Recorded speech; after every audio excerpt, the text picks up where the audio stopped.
Assalamualaikum warahmatullahi wabarakatuh. Jumpa kembali dengan saya, Joy Sang Pujangga. Seperti biasanya, kali ini saya akan mengangkat cerita kembali tentang kerusuhan yang berada di Israel dan Palestina. Kali ini saya akan mengangkat tentang retaknya lagi Fatah tuding Hamas di balik jebakan ranjau darat. Sebelum cerita ini saya angkat, saya mohon untuk bersedekahnya dengan cara like, subscribe, dan komen. Karena sedekah adalah ladang amal untuk kita semua. Dan sedekah juga bisa merubah hidup kita lebih baik kembali. Lanjut ke ceritanya. Retak lagi. Fatah tuding Hamas di balik jebakan ranjau darat. Jebakan ranjau yang menyasar Perdana Menteri PM Palestina Rami Hamdallah memperlihatkan bahwa hubungan Hamas dan Fatah kembali renggang. Padahal tahun lalu kedua faksi tersebut Palestina itu baru menandatangani perjanjian rekonsiliasi. Kendati aparat masih menginvestigasi kejadian itu, beberapa pihak memang langsung menuding Hamas sebagai dalang. Presiden Muhammad Abbas pun sempat menuduh rival politik Fatah itu sebagai biang keladi. Namun Majid Faraz, kepala keamanan Palestina yang ikut dalam konvoi yang diserang tersebut, mengatakan bahwa tuduhan itu terlalu dini. Serangan seperti ini hanya dilakukan oleh para pengecut, ucapnya. Hamas sendiri dalam pernyataan tertulis ikut mengecam insiden tersebut.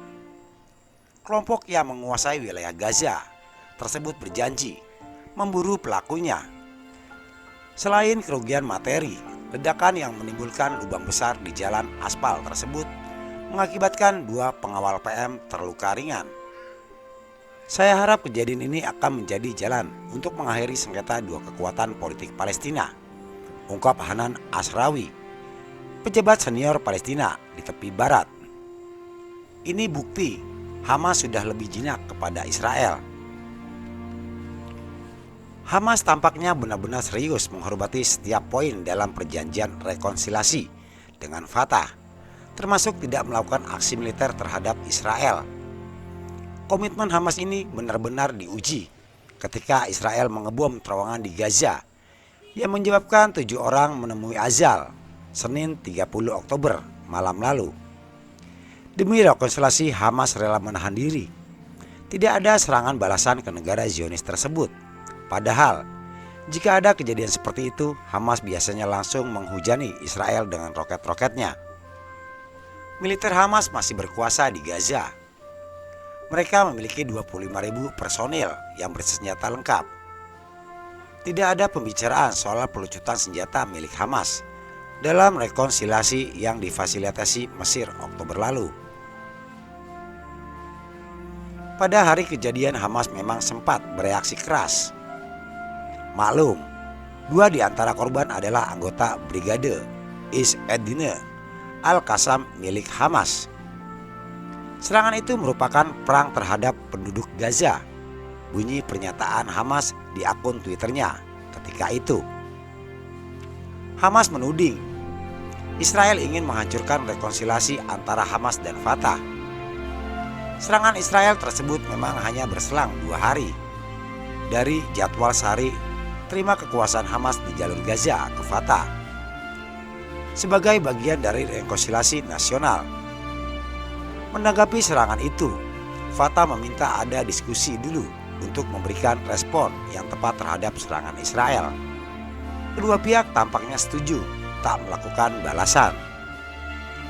Berdasarkan laporan kantor berita Wafa, Israel telah menembakkan misilnya di terowongan yang tengah digali di timur Khan Yunis, negara yang dipimpin Perdana Menteri PM Benjamin Netanyahu, mengklaim bahwa terowongan tersebut menuju wilayah mereka dan sudah mendekati tembok perbatasan.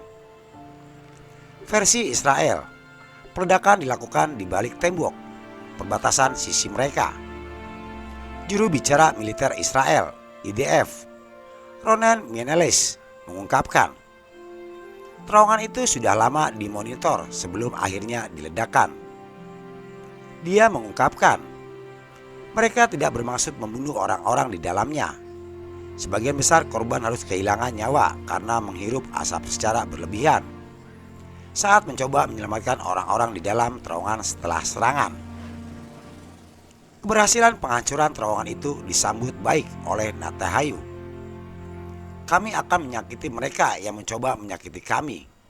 Hari ini, Senin, kami mendeteksi terowongan dan menghancurkannya, dan kami akan terus melakukannya, ujar politikus yang akrab disapa Bibi tersebut.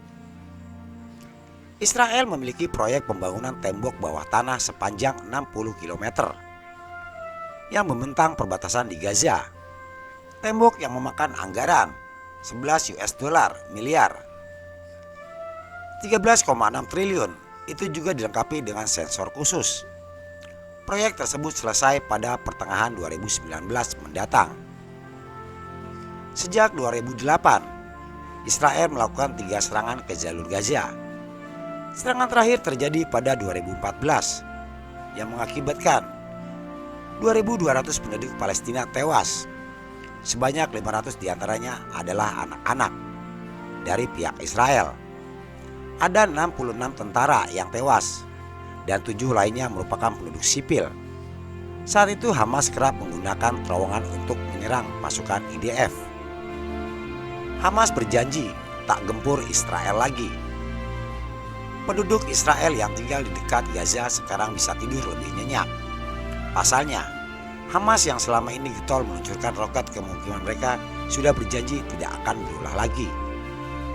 Hal itu merupakan salah satu poin perjanjian rekonsiliasi antara Hamas dan Fatah. Berdasarkan laporan yang diunggah hari ini, Ashad Al-Wasat kemarin, Minggu 15 Oktober, Hamas setuju untuk tidak menyerang Israel. Itu merupakan persetujuan awal sebelum kedua partai politik terbesar Palestina itu melangkah ke poin-poin kesepakatan untuk rekonsiliasi. Intinya, Hamas harus menahan diri untuk tidak melakukan aktivitas apapun yang memicu konfrontasi dengan Israel. Kesepakatan itu mencakup pemahaman tersirat untuk mengakhiri konfrontasi di jalur Gaza dan tepi barat, ujar sumber Ashad Al-Wasat di tubuh Hamas. Fatah dan Hamas sepakat untuk bertindak sehati-hati mungkin agar tidak merusak rekonsiliasi yang mereka tanda tangani di Kairo, Mesir itu. Di lain pihak, Fatah yang merupakan otoritas penguasa tepi barat sepakat menghapus sanksi ekonomi yang selama itu dijatuhkan ke Hamas. Salah satunya adalah kembali membayar listrik yang disediakan Israel untuk jalur Gaza. Gara-gara sanksi yang dijatuhkan otoritas Palestina, PA, yang dipimpin Fatah, suplai listrik di Gaza kembang kempis. Dalam sehari mereka hanya menikmati listrik selama beberapa jam. Untuk kali pertama, kemarin detail kesepakatan rekonsiliasi Hamas dan Fatah terungkap. Sejak penandatanganan Kamis 12 Oktober, hanya sebagian kecil yang terungkap di media. Berdasarkan perincian yang diungkap situs Palifpo, yang menandatangani kesepakatan itu adalah anggota Fatah Central Komite Azam Al-Ahmad dan Wakil Kepala Politbiro Hamas Salah Al-Arauri. Sebagai pemuka, tertulis bahwa kesepakatan itu dilakukan untuk mengakhiri perpecahan di Palestina serta mempererat persatuan demi memenuhi tujuan nasional dan mengakhiri pendudukan. Selain itu, untuk mendirikan negara Palestina yang berdaulat pada peta 1967, Yerusalem bakal menjadi ibu kota Palestina. Transfer kekuasaan akan dilakukan secara damai lewat pemilu. Tidak ada kata Israel sama sekali dalam perjanjian tersebut. Namun, sudah pasti yang dimaksud dengan penduduk itu adalah perang 6 hari yang dilakukan Israel pada Juni 1967. Saat itu Israel berhasil menduduki sebagai wilayah tepi barat, Yerusalem Timur, dataran tinggi, Golan di Syirah, dan semenanjung Sinai milik Mesir. Ada 6 poin yang disepakati kedua pihak, termasuk penyerahan kekuatan jalur Gaza ke PA 1 Desember. Sejak pemilu 2006, jalur Gaza sepenuhnya dikuasai Hamas. Selain itu, PA bakal mengambil alih kekuasaan administrasi dari finansial di Gaza. Mereka bisa memungut pajak di wilayah tersebut, tapi PA harus membayar gaji para pegawai negara di Gaza. Mereka adalah pegawai negeri yang ditunjuk Hamas. Hamas juga bakal menyerahkan jalur penyeberangan perbatasan di Karem, Shalon, dan Erez yang berbatas dengan Israel. Sebelumnya yang terungkap hanya penyerahan jalur di Rafah, yang perbatasannya dengan Mesir. Seluruhnya akan dikuasai PA per 1 November. Kedua pihak sepakat pasukan kepresidenan PA yang dilatih Amerika Serikat yang mengontrol perbatasan Mesir Gaza, ujar Ahmad. Di dalam kesepakatan itu tidak disebutkan bagaimana nasib Brigade Izzuddin Al-Qassam, pasukan bersenjata Hamas yang amat ditakuti Israel. Pasukan tersebut memiliki 25.000 anggota dengan persenjataan lengkap.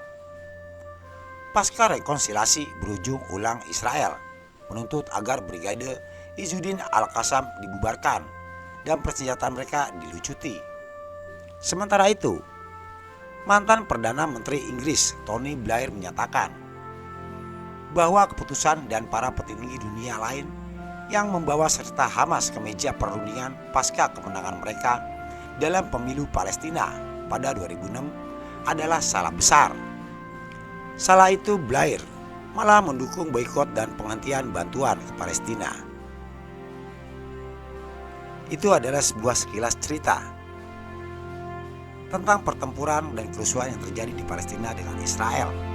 Nantikan cerita-cerita selanjutnya di sini. Saya Joy Sang Pujangga. Assalamualaikum warahmatullahi wabarakatuh.